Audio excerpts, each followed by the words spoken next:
Welcome back to my channel, folks. As already mentioned in my last video, I took the habit to carry my essential gear in a fanny pack that is stored inside my main pack. If an emergency happens or if I plan to leave the main camp to scout another location without having on me all the weight, I can take just that, plus a few other stuff on me, and I'm good to go. Of course, this core gear is not based on comfort, but it's based on covering all the real needs. Cover, container, cordage, cutting tool, and combustion. In this fanny pack, I carry all the 5 C's plus my navigation kit and some Gorilla tape that will allow me to spend more than 1 or 2 days away from the main camp.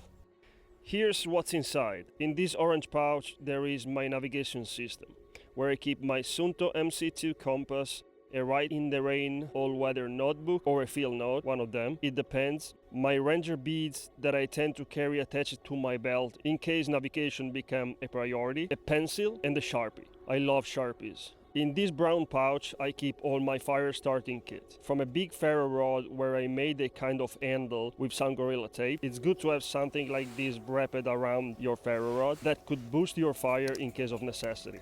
Of course, a lighter, a tin full of mini infernos, and my quick deploy ridge line. Last but not least, a spool of bank line number 36.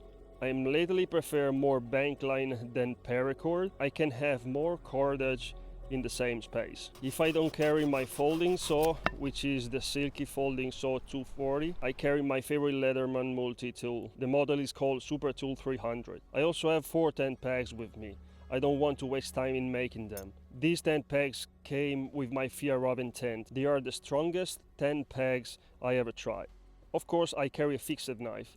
I switched from 3 of my favorite knives. This is still a prototype. It's a big version of our Wonder Tactical Menoceros. I'm still testing it, but I'm definitely happy how it works. This is a Sea to Summit small dry bag, where I store a quite small and compact tarp made by a company called Bushcraft Outfitters. It's enough for what I need. Not comfy like a 10 by 10, but it does the job. My latest favorite light, which is of course an headlamp, it's a Phoenix HM70R. Honestly, I don't carry flashlights. I always prefer to have my hands both free when I'm in the woods. A Phoenix spare battery for my headlamp. A power bank.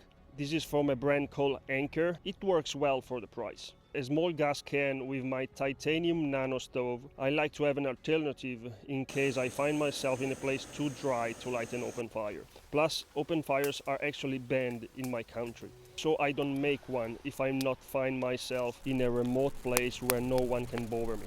Another thing I usually carry is a sole emergency blanket. It can be helpful to reflect the warmth of the fire when I attach it to my tarp or to trap body heat. This black pouch made by Through Dark contains my basic medikit with some band-aids, plasters, sterile gauze, and some lovely painkillers and few other pills against diarrhea and vomit. Next to this pouch, I carry my cut tourniquet. Last but definitely not least, the titanium Geopress 24 Oz. I honestly waited for this version so much. I love the butterfly handles. It's sturdy and it doesn't rattle like the steel cup from the old days. One of the features I love the most is the paracord D-ring loop for filling in precarious situations like footbridges or crevasses where I cannot reach the water source in general. It's built like a tank and it also works really well on open fire. One of the best improvements is definitely its titanium lid. Definitely a great addition to something that is already a game changer for the people like us that loves to enjoy the outdoors. I show you another thing. This is a one-way silicone drink mix valve. Allow electrolytes or sport drinks mixes to be added to your Grayl without compromising the integrity of the filter. If you use electrolytes like me, it's a feature that made this filter bottle even better. By the way, if you guys love patches, this cool patch that also glows in the dark has been given to me by dear Instagram friends JT Trailhead. Check him out. He's a cool guy truly into body and gun training. One thing that you might think is missing is of course food. I used to carry 1 ration, sometimes 2 on me. Honestly, I tend to don't eat too much when I'm in nature. I just meet the minimum intake that keeps my body work properly when I'm out in the woods. I think this could be another matter we could discuss about.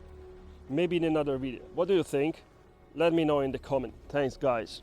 That is everything I carry in my core pack. I also found a way to carry a small sleeping bag on the top of my fanny pack, in case the weather is too cold for relying on my clothing layering system.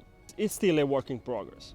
I'm sure that everyone of you knows it. Check the forecast weather before you go out in the woods. Choose carefully your garments because the weather is always unpredictable. This morning was raining. A few minutes later, I've been under a hailstorm. It's been crazy. So stay safe. That's it for today. I'll see you in another video.